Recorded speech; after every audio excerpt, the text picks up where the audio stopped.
I'm Liz Ellis, head teacher, in case anybody hasn't worked that out yet. And it's a huge pleasure to welcome you this evening to our first formal Fearnhill Flyers event. Obviously, lots of F's there.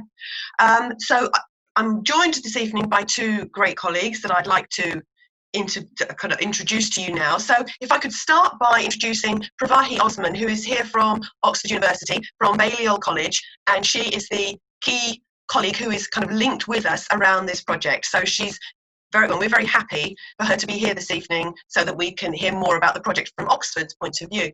And I'm also joined by Miss Corbishley, who is a member of staff here at Fearnhill. She teaches in the English department, and she has the responsibility within Fearnhill to help develop this programme. And so just a couple of things from me before I hand over to Miss Corbishley. It's just to say that the Fearnhill student is something that we talk about quite a lot, and obviously you're all familiar because you are all Fearnhill students. We aim to develop particular qualities in our young people, and it's a key part of who we are as a school. And the great thing about the Fearnhill Flyers programme is that it links directly to those qualities in Fearnhill students, because it's all about taking on challenge and being really ambitious and aspirational, aiming high. So everyone who's been invited this evening, all of you have the potential to achieve at an extremely high level, and that's why we've identified and invited you this evening, because you are all Fearnhill Flyers in the making. And so I think that's all I need to do, except to just hand over now to Miss Corbishley, who is going to take you through the next section of this evening. We aim to be over, just a few little bit of domestic detail here, we aim to be finished by 7:30, and as Miss Corbishley has said on the slide here, if you could just make sure that you are muted and your camera is off, just to prevent any kind of possible interruptions. But there will be an opportunity for you to ask questions at the end. We're very keen to hear from you. It's a very strange format, of course. We're all adapting to new ways of communicating. So thank you in advance for your patience. And when we do a little bit of changeover, there may be a little bit of techie kind of glitching, or just we hope it'll run really smoothly. But thank you for your patience just in case it doesn't. And it's lovely to have you here. And so without further ado, I will hand over to Miss Corbishley. Thank you, Mrs. Ellis. Hello, lovely to welcome you here. So it does feel like it's been a long time coming. Some of you would have had an invitation to this meeting in person back in March, but obviously lockdown put pay to that. So thank you for taking time out this evening. First thing I'm going to talk to you about is what exactly the Fearnhill Flyers programme is. I'm aware that some of you might have a better idea than others because your children might have already been involved in a couple of activities. The Fearnhill Flyers programme is essentially our school's way of formalising the provision that we have on offer for our high attaining pupils, HAP, H-A-P for short. When your son or daughter was at primary school, you may have come across the term gifted and talented. We use the term high attaining pupils. And this is essentially our mission statement when it comes to Fearnhill Flyers and the school in general. We believe that all students are able and are entitled to an education that is both stimulating and challenging, and which allows them to progress at a rate that is commensurate with their ability. And what that simply means is, while we are ensuring all children have access to the curriculum, we also need to make sure that our high attaining students are able to make progress at a potentially higher and faster rate than their peers, which your children are quite likely to be able to do. And it's all about equality of opportunity. Obviously, we know we have state schools in this country, but we also have selective grammar schools and we have private education. We believe that you shouldn't be limited in your academic potential by your academic or educational setting. So this is about making sure everybody has the same opportunity to achieve their potential, as Mrs. Ellis just said. In doing so, we will be raising standards for all our students across the school, and I'm very aware that there's certainly at least 3 or 4 parents on this Zoom meeting who will have one son or daughter who is a Fearnhill Flyer and one who isn't. Now, that's not to say that your other son or daughter will not become a Fearnhill Flyer. we are monitoring constantly the progress of all our students, and I'm in regular contact with all the heads of department. And if for example, an art teacher may tell me one student has suddenly started flying in art and has a real aptitude, I will then put them on the Fearnhill Flyer programme for that particular subject. So it may be in year 7 or 8 or 9, you're not on the programme, you may go onto it in year 10 or 11. So we're constantly monitoring and making sure that it is inclusive and everyone who should be on it is on it. So how will you benefit? As I say, we just launched this in January and then lockdown appeared in March, unfortunately. But in terms of what we do within the classroom, we work very hard as a staff to make sure that teachers are differentiating, which means stretching and challenging our most able. And what you can see on the screen here is just a couple of pages from a document that all teachers at Fearnhill have, which identifies ways we can push and challenge our HAP students within the class. So every teacher knows who the HAP students are, they know who the Fearnhill Flyer students are. Now this isn't about giving your son or daughter more work in the classroom, it's about giving them higher level work, so perhaps higher order thinking, more challenging questioning, perhaps leading in group work. There are lots of ways that we can make sure that they are challenged within the classroom. Outside of the classroom, obviously we have extracurricular activities. For the past few years, we've been working with the Hitchin Rotary Club, with Youth Speaks. Last summer, Year 9 students taken out of English lessons to watch a Royal Shakespeare performance of Macbeth. So extracurricular is trips outside of the classroom, but still linked to the curriculum. What we are just launching, and you will be the first of the Fearnhill students to see this, is our new super curricula. And Vahi from Balliol will be speaking about super curricula in a bit more detail during her presentation, and I'll speak about it a bit more in a minute. And the last thing really is guidance and advice. So as you, as a Fearnhill student, as you go through your journey from Key Stage 3 to 4 to 5 and beyond, we will be there to give you advice and guidance. And that's not just for students, it's for parents too, because we're very aware that when your son or daughter is applying for university, it's incredibly daunting. There is an awful lot of choice. Students quite often don't know what subjects are available at university, may not have heard about anthropology or Eastern European studies or the history of art, perhaps, as a potential career path. So I meet regularly with Ed Dixon, who is our head of sixth form, and I meet regularly with Leslie Bolchin, who is our careers link at the school, and I also work closely with our heads of Key Stage 3 and 4, Michael Turner and Andy Wakeling, to make sure that we are giving everybody as much advice, as much support as we can. And next week, actually, you'll be having a whole day on next steps. We also in the summer appointed 3 sixth form Key Stage 3 mentors. These pictures look a bit strange because they are still shots from a YouTube video, and I'll send the link out to that video tomorrow. So we've got Rio, Christina and Luke. They are all in year 13 and they are specialists in different subject areas. And hopefully as lockdown restrictions begin to ease, you'll be seeing a lot more of these sixth formers. They will be inviting you to spend an hour or two in the sixth form, coming in, seeing what life is like as a sixth former, introducing you to sixth form lessons. You might see them coming into your lessons as well to support in your subject, and they might be helping lower attaining students, or they may well be helping you, higher attaining students.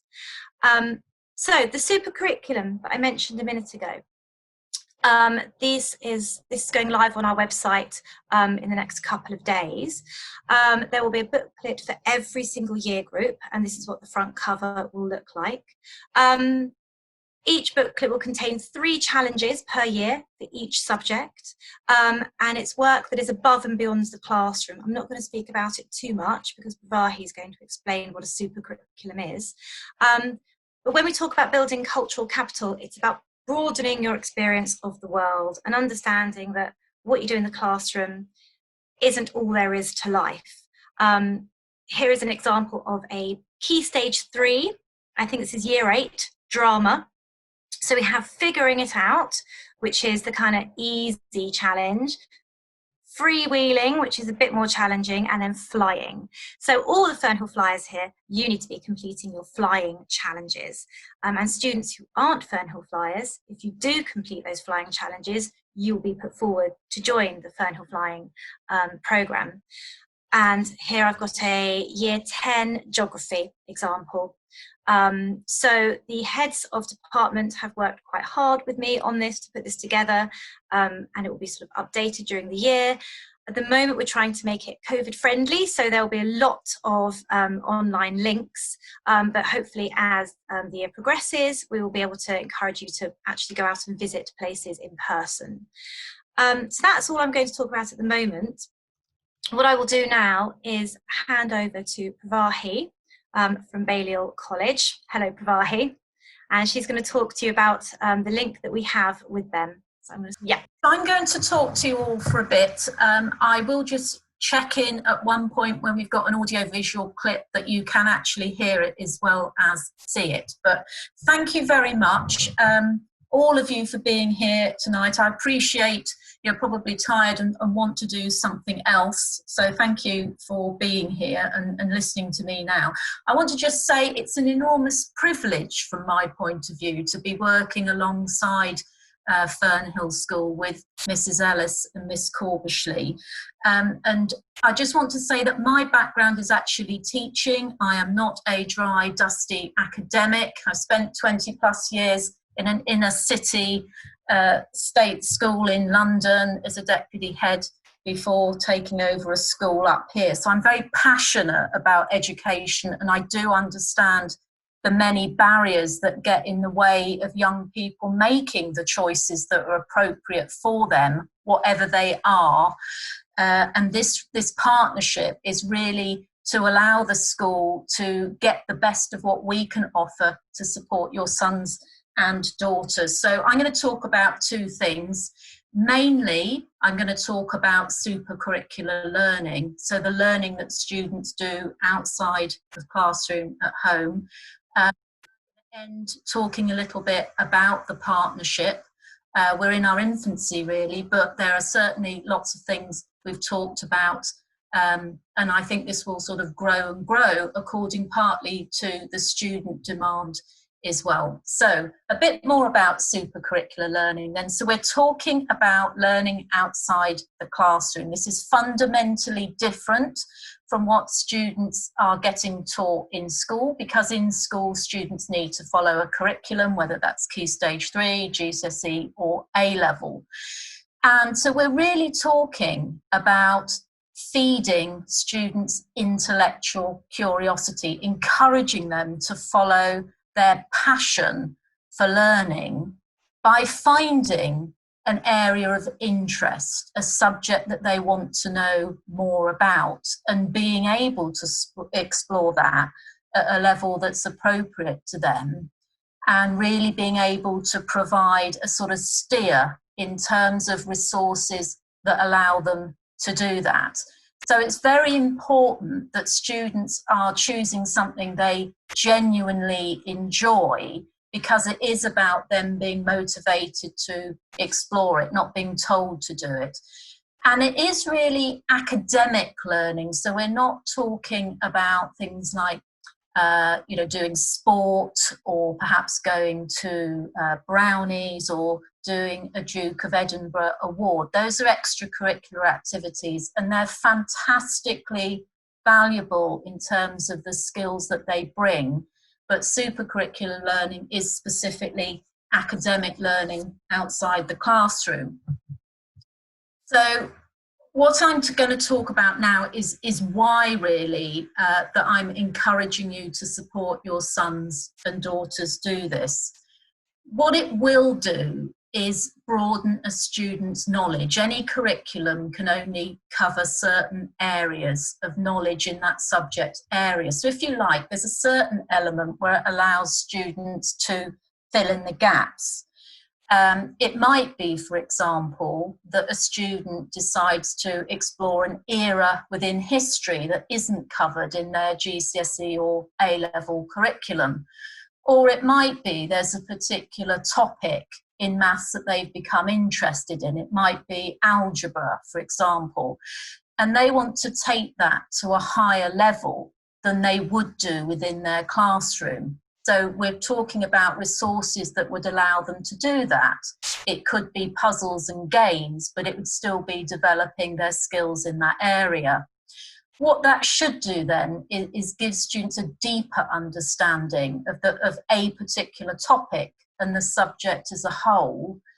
And because it is the student leading their own learning, they're not limited by the age they're at. They can follow resources that will allow them to be genuinely stretched, and they can just carry on going till they're unable to do that anymore. So there's no reason a GCSE student can't access A-level material, or an A-level student can't access first-year degree material.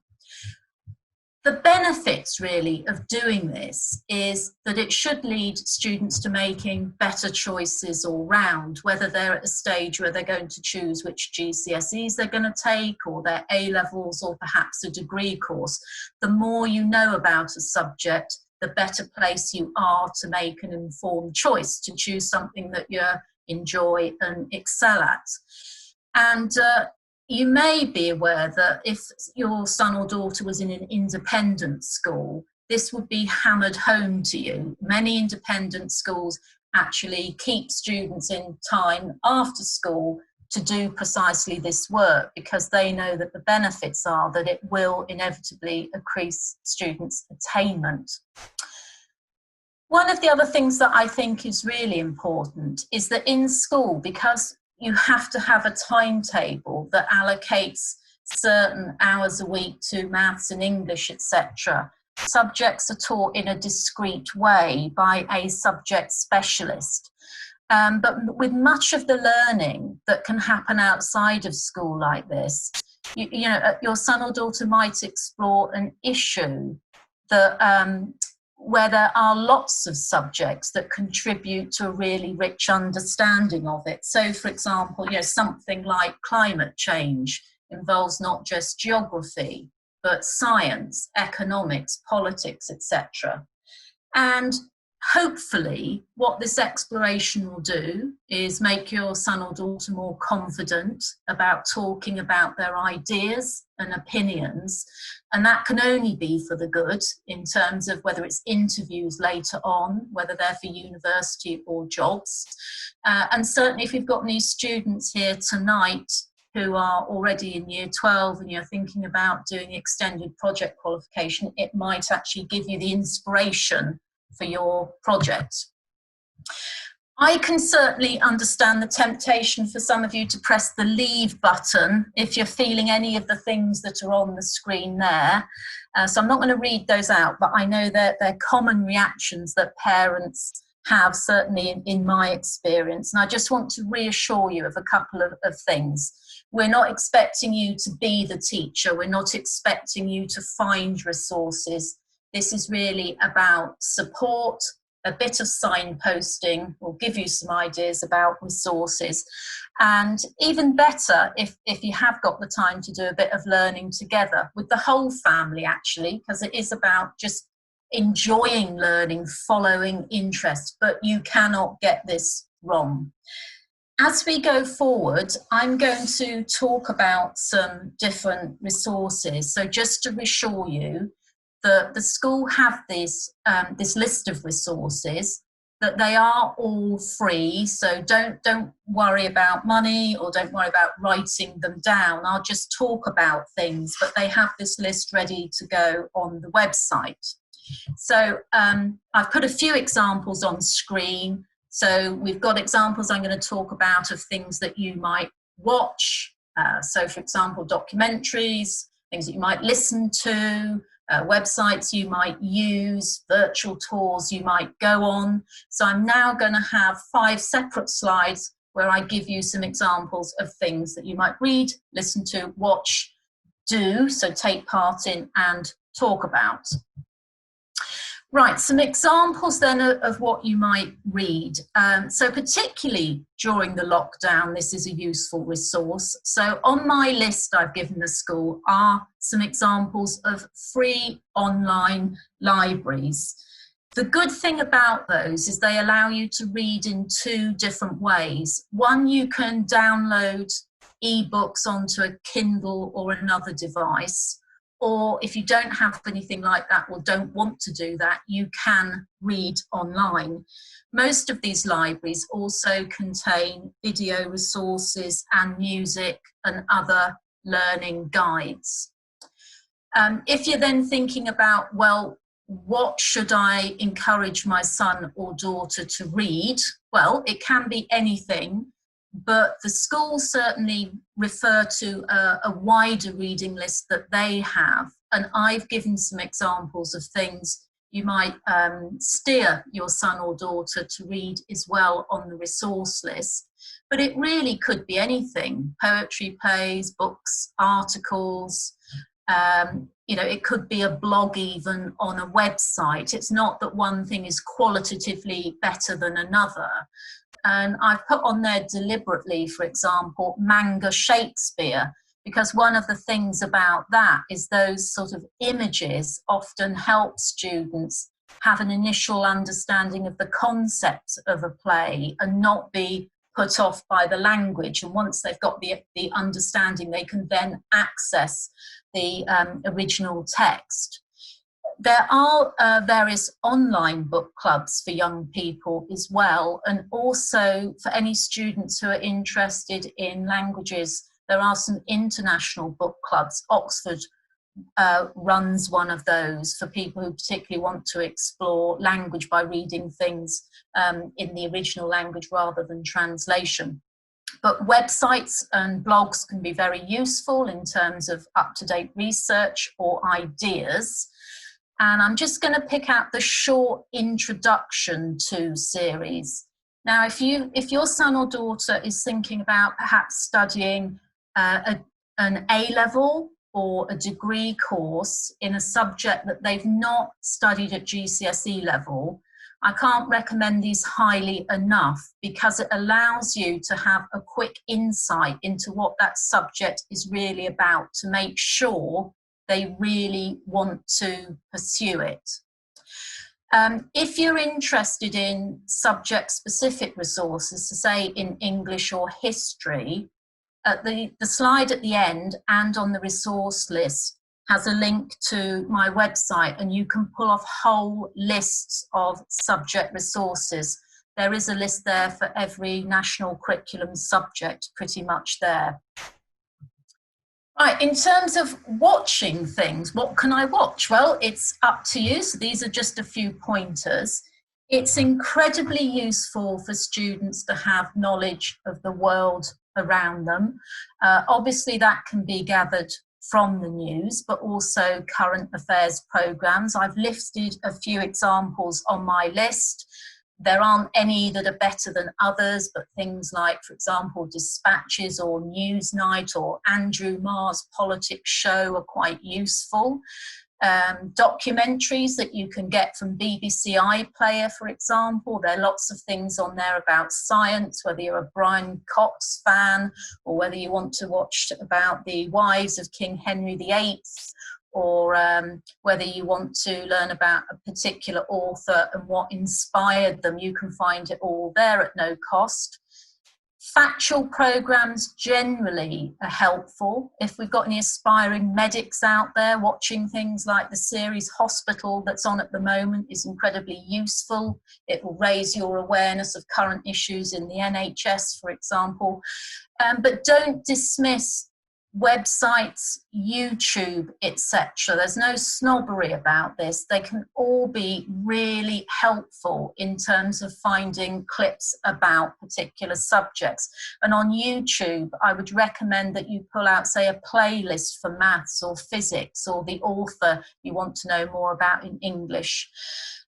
You can, if you want to, watch films, so foreign language films, and ignore the English subtitles, turn them off if you want to develop your language skills. So this isn't comprehensive, it's just a sense of some of the things that you might want to encourage your son or daughter to access. Listening, the next sense then. So those online libraries, many of those will allow you to access audio books if you prefer to listen rather than read. You can also get a free trial to Audible at the moment. I would like to recommend the BBC Sounds app. That has all sorts of interesting programs that you can download for free. I notice that many students don't listen to radio programs, but on the resource guide, there's some really good examples of programs about ethics, programs about books, radio programs about politics, etc. So do have a look at that. TED Talks, I'm sure some of you will be familiar with those. They're helpful because they're nice and short, generally no more than 20 minutes, but available on pretty much every topic you can imagine. And usually the person who's talking is a kind of expert in their field. So you can just search the list, easy to listen to. You can just save them in the list for later and dip into them when you've got 20 minutes. And finally, lectures. Many lectures at university are available to the public. That's the case at Oxford. Some you can listen to live, many of them are recorded, but on the resource list I've given you, there are examples from other universities, colleges, or organisations where you can access those as well. You might be more of an active learner, or rather your son or daughter might be, so I'm not going to go through all of these one by one. I'll just pick out a couple.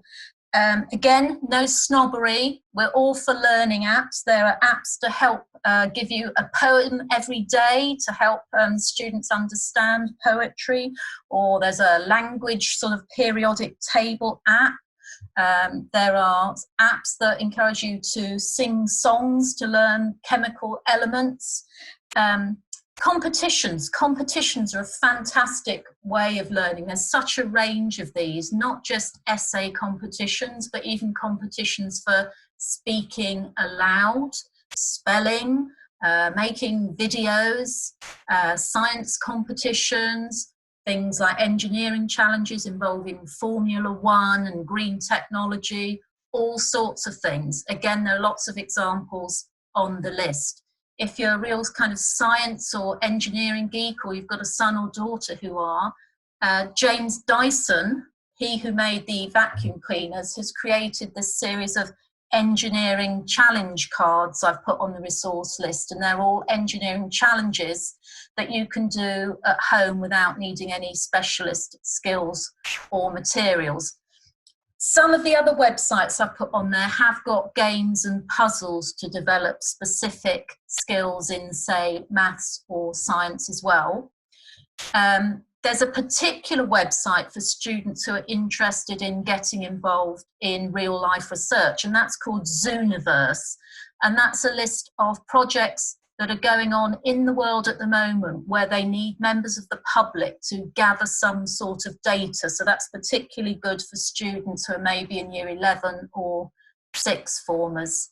Pretty obviously, clubs, it should say clubs rather than cubs, but clubs, so specific clubs, maybe like a history club or a history society, post-lockdown would be a useful place where you could learn. Museums, I think this is an interesting aspect of COVID. I've been doing some virtual museum tours and looking on museum websites, and I've actually got more out of the virtual tours or the curator talking about an individual object than I think I probably would have if I'd just been on my own sort of wandering around a museum. So I think there's some really high quality resources on there. And finally, there are lots of free online courses to do at different levels. MOOCs, massive open online courses.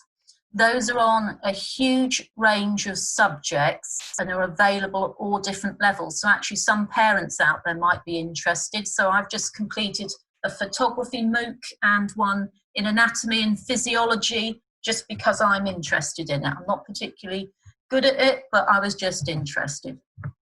And finally then, what might you talk about? Anything. Topical issues are good, something that's going on in the news, although that's a bit depressing, admittedly, at the moment.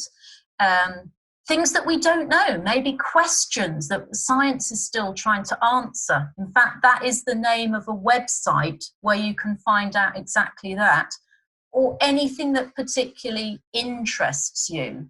And I'm going to now just draw your attention to this website that Oxford has created, especially for students between the ages of 11 and 16. And it's designed to encourage them to think and to talk about different issues.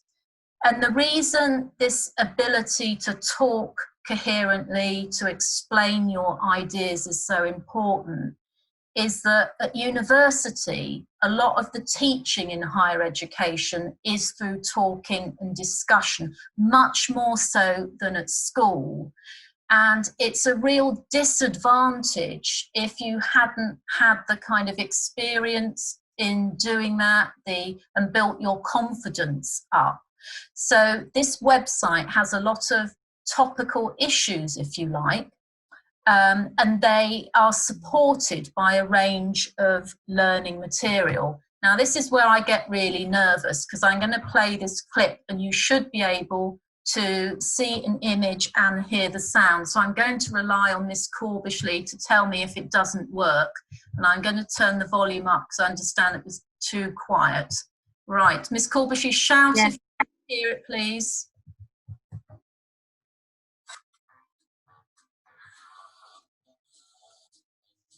Very quiet. I'm afraid it's on the loudest.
So sorry about if the music was a bit quiet, but it wasn't actually any spoken words that you missed. It just was the musical background. But I thoroughly recommend that site as a starting point because the academic content has all been verified by our tutors. But I have used this a lot, both when I've been in school. I've used it sometimes as an assembly topic.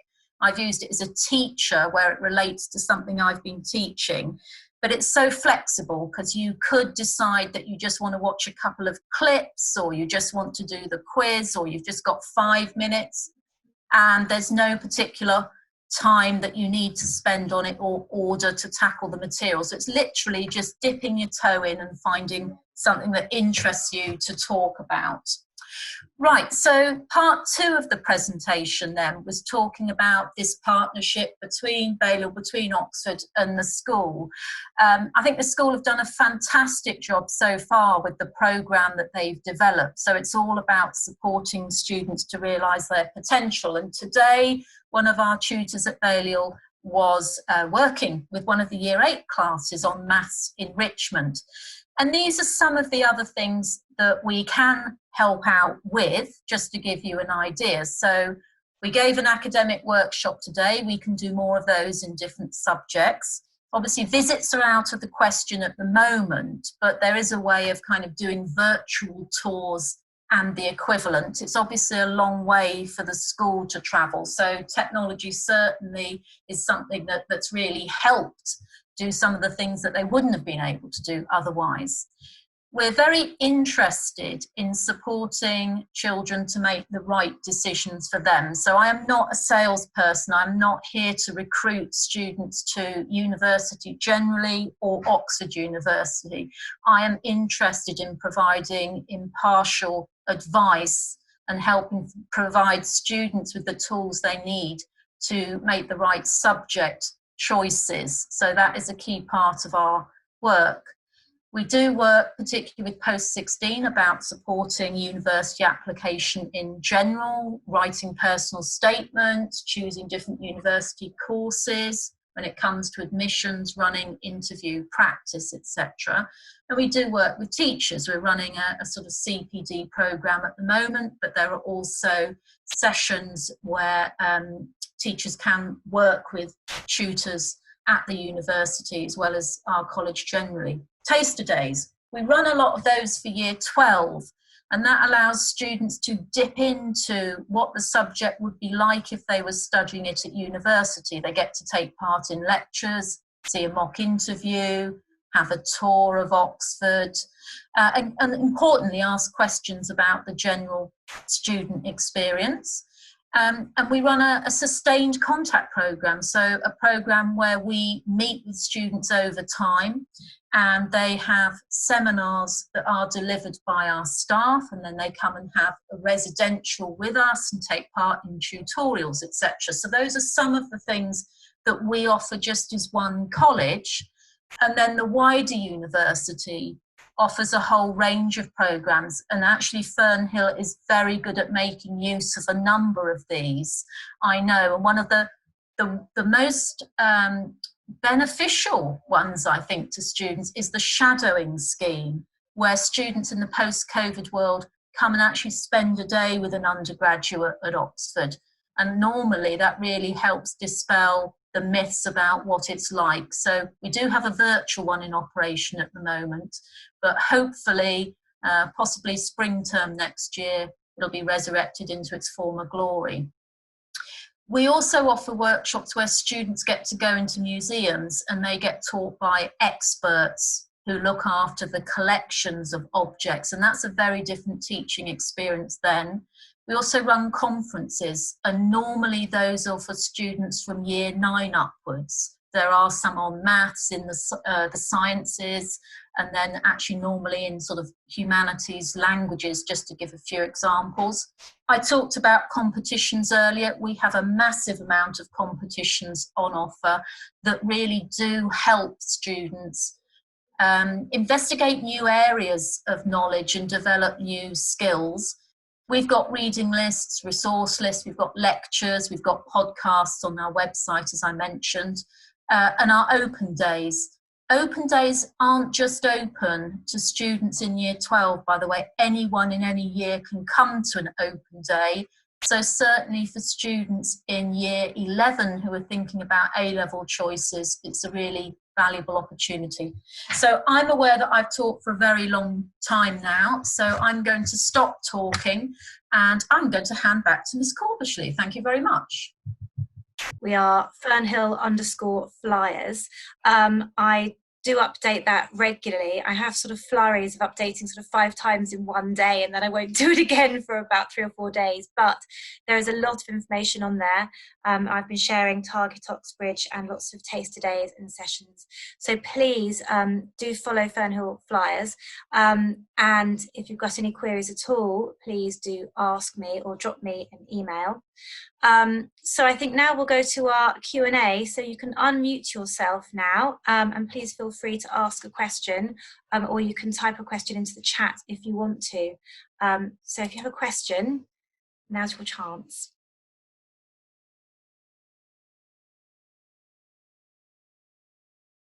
No questions.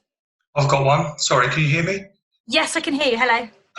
I was just going to ask, if this programme sits outside of the standard curriculum, how are the parents kept appraised of the Flyer's progress?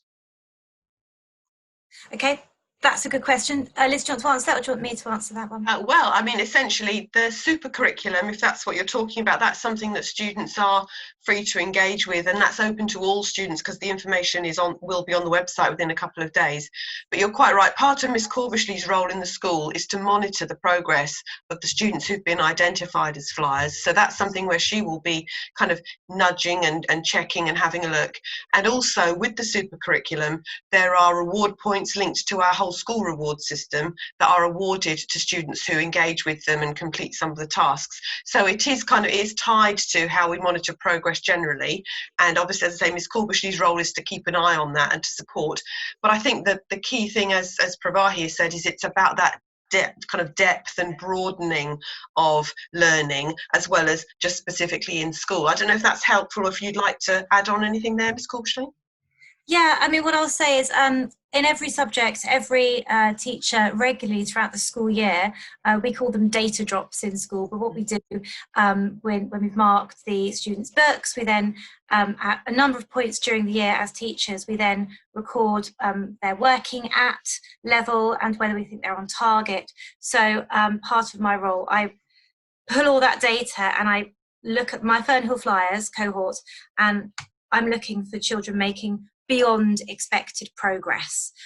So we have also a system in place, a pastoral system in place. So if our Fearnhill Flyers aren't making expected progress, we will then investigate why that might be and push them to make sure they are making beyond expected progress. That's the expectation. So it's a mixture of speaking with the teachers, looking at the data, and checking what they're doing on the super curriculum and checking the reward points system.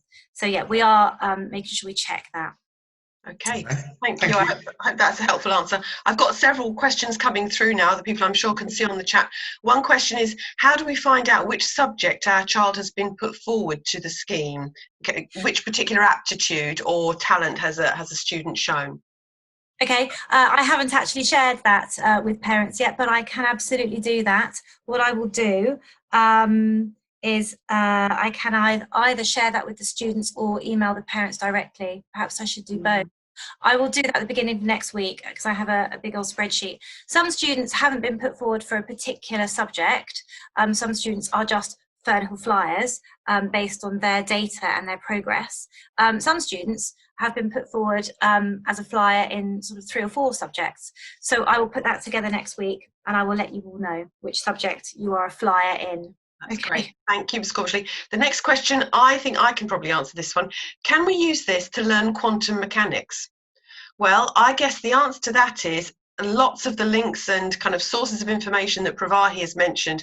I am absolutely sure that there is plenty about quantum mechanics in some of those sources. Would that be right, Pravahi?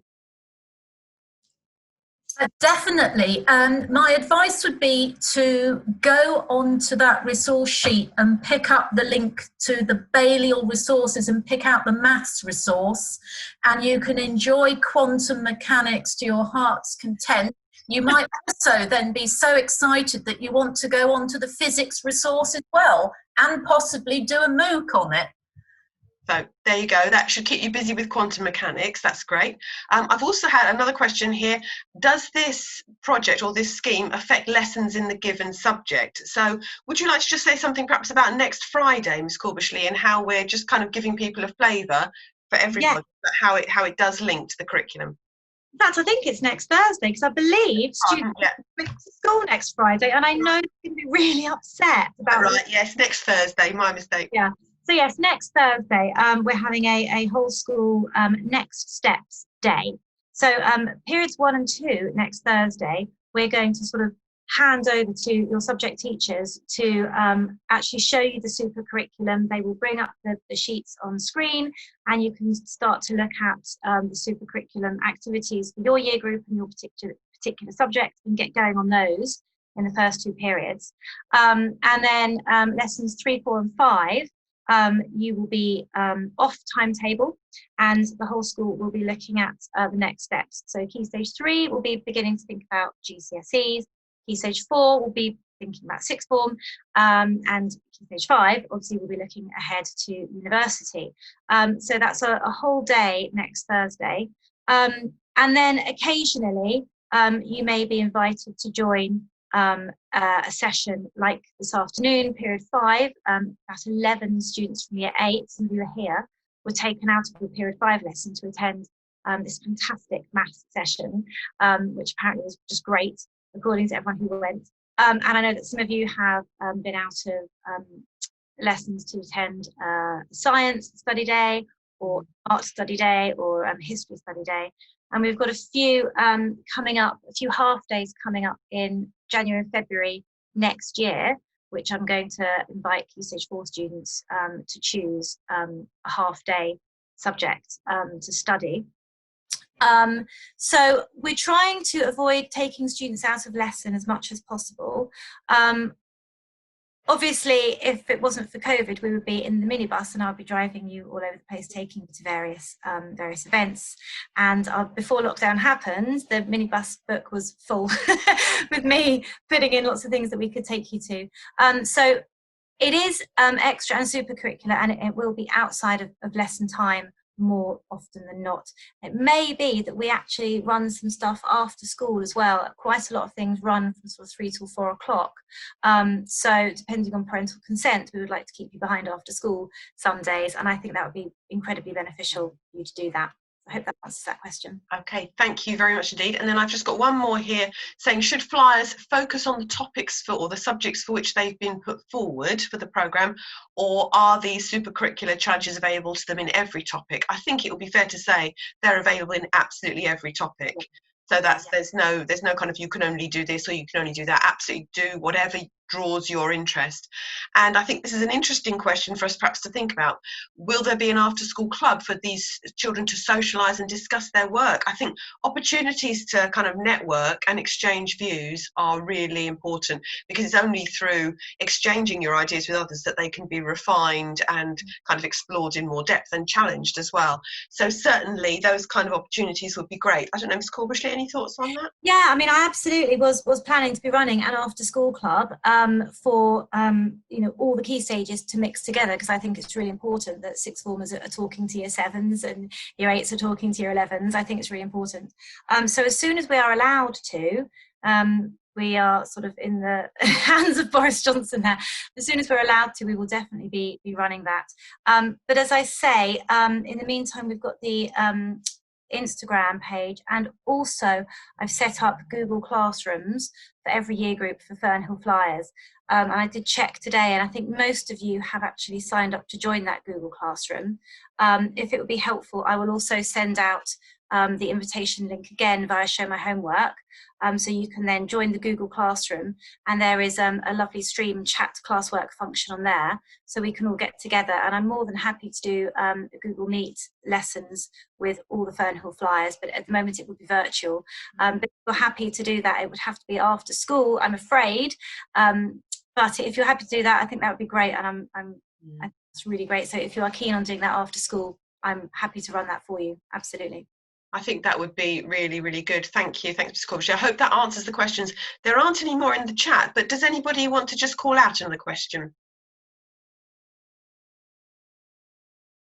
Is there scope within the scheme to engage with local industry to broaden the sort of breadth of view of the students at all? That's a great question. I mean, at the moment, obviously, with the restrictions, going out on kind of field visits to factories and so on, that's not a possibility. But I think that's interesting. What would be great if Pravahi, are you aware in your work with other schools as to whether there are have schools set up industry links and connections to local business? Because we do have great kind of careers advice, and we work with business mentors and so on. Have you kind of had experience of doing that kind of thing? Yeah, and I think it's really valuable because it kind of gives a point to what you learn in school. There's a connection to it, isn't there, in terms of how that knowledge is learned and how skills are really relevant. So I'm very pro doing that. One of the other things about the partnership is at Oxford, we do have a lot of spin-out companies. So these are companies that alumni have started up in all sorts of different areas, whether it's engineering, science, the arts, etc. And we're very fortunate in having those contacts which the school will be able to use. But you also obviously need your local contacts on the ground. So I definitely recommend that. They can be really valuable. Okay, I hope that's helpful. Thank you very much for that question. Yeah, thank you. Okay, I've got another question here, which is a helpful question, in fact. So the maths session today, was that only open to students who are the flyers in maths? Will that be the same for other opportunities? I mean, I would say that teachers in certain subjects, obviously Miss Corbishley communicates, a lot of her work is around communication and sharing of ideas with staff. And she asks for staff to identify students who can kind of benefit and engage with particular experiences. So do you want to just add anything to that, Miss Corbishley? What we're really keen to do is not to shut any of this down or to exclude anybody. That would be completely counterproductive. So what we want to do is to keep it as flexible and as open as possible. I don't know, Ms. Corbishley, do you want to add something? Absolutely. I mean, this is, as Ms. Ellis just said, this is about inclusivity, and it's about widening participation and making sure that everyone has access. So yes, the maths session today, I think there were 11 students chosen by the maths department to take part. But that's not the only session that we're going to have. Oxford have said they will do lots of other workshops with us in specific subjects. That was the first time we'd run an online virtual one, so it was a learning curve, but now we've done it. Actually, it was very easy to do it as it happened. So yes, if you are particularly keen in a particular subject and you're particularly desperate for something to experience outside of the classroom, please let your subject teacher know, or just let me know. I'm not terribly scary. Drop me an email, or if you see me in the corridor, just just shout at me, because I want to make sure that everyone has the opportunity to do whatever they would like to do in terms of their academic progress. So yeah, this is exclusive in terms of we're looking for students who have aptitude and passion and enthusiasm, but it's not exclusive in terms of you're not allowed to do it, if that makes sense. So please just shout and we will include you as much as we can. Thank you. Thanks, Ms. Corbishley. Then I've got just another question here about music rooms. When will we be able to get the music rooms open or have instruments accessible? Well, I can answer that. I'm afraid we have to, as you'll appreciate, keep all of our risk assessments under close review.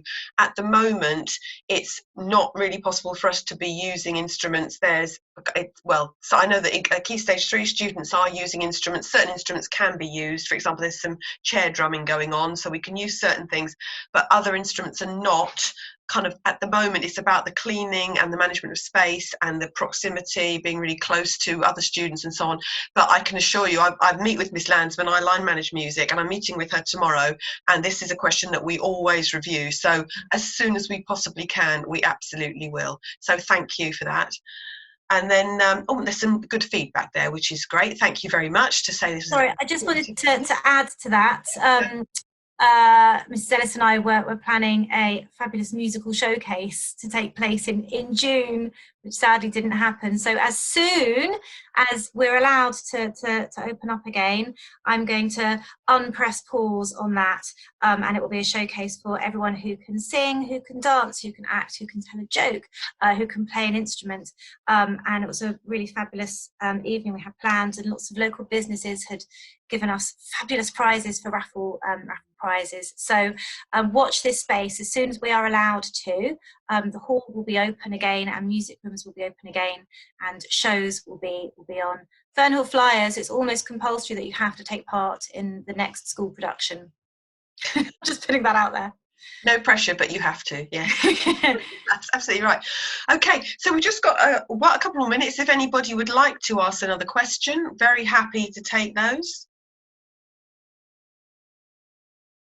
And if not, I suppose we can say thank you very much for joining us. Absolutely. So really, just to kind of bring this to a close, I'm sure you would like with me to thank Pravahi for her involvement this evening, because you've been great, really helpful, very informative, and I hope it's all about breaking down barriers, and any kind of thought that somehow this is the Oxford University or a Russell Group University is not for you, that we have to absolutely dispel that. That is absolutely not the case. And we will do everything that we can to make sure that you feel confident to make those applications, to bring your own voice to all of this, to your work and to your future. So thank you for that. So thank you very much to Pravahi.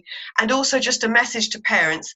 I know I've got children myself who are kind of going through this process. It's sometimes really kind of daunting, and as Miss Corbuchy said, you don't know what to do, you're not quite sure how to help, but you really want to help. That is what we're here for, and we will absolutely support you. If there are any questions you've got about the whole process at any time, that's what we're here for. So thank you very much, and don't hesitate to ask for anything else you'd like to know. Your support here is crucial. Please keep encouraging your students to do their wonderful thing.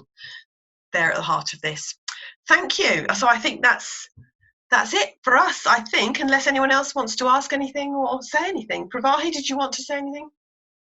Well, just to reiterate what a great job the school is doing with this. They've got this up and running really quickly. They seized every opportunity and have enormous ambition on behalf of all of the young men and women in the school. And I can't applaud them enough. And it's a real pleasure to be some small help to them. If you come to Oxford, and I hope you do, so that's parents as well as students on an open day, you will see and hear people who look like you and sound like you. There really are lots of normal people there. Thank you very much for listening. Thank you very much indeed, Pravahi, and thank you very much to all parents, and we'll say good night now. So if you'd like to leave when you're ready, that's great, and we look forward to speaking to you soon.